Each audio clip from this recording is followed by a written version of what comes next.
There are numerous examples of films, television shows, songs, and pieces of musical theater that have been inspired by William Shakespeare's evergreen tales. Few are as well known or adapted as Romeo and Juliet, a tale of star-crossed lovers from two households, both alike in dignity. Opera has adapted the story numerous times across history, from German composer Georg Benda's 1776 Singspiel to Friedrich Delius' 1904 retelling of the tragic tale. One of these adaptations came from Italian composer Vincenzo Bellini.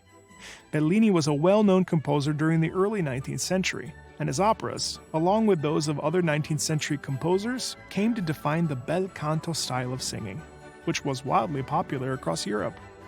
In 1829, Bellini premiered a hastily put-together opera, Zaira, to very poor reception.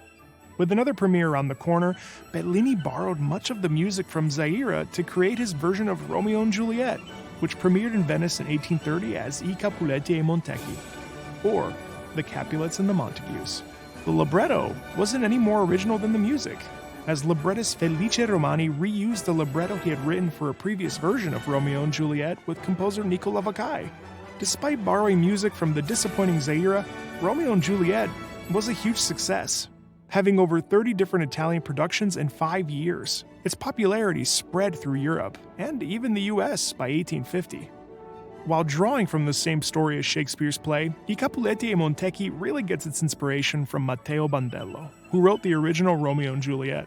In fact, Shakespeare's work had just begun reaching Italy the year Bellini's opera premiered, and Bellini may have never even seen Shakespeare's play. Because of this, there are some major differences in between I Capuleti E I Montecchi and Shakespeare's Romeo and Juliet. The two households are instead rivaling political factions. Tybalt is Juliet's fiancé instead of her cousin, and Juliet and Romeo had already met and fallen in love before the opera was set to begin. Despite these differences, and many others, both Bellini's opera and Shakespeare's play end with the same tragic fate for Romeo and Juliet. And despite their differences, these two artists created masterpieces lasting a lifetime, both alike in brilliance.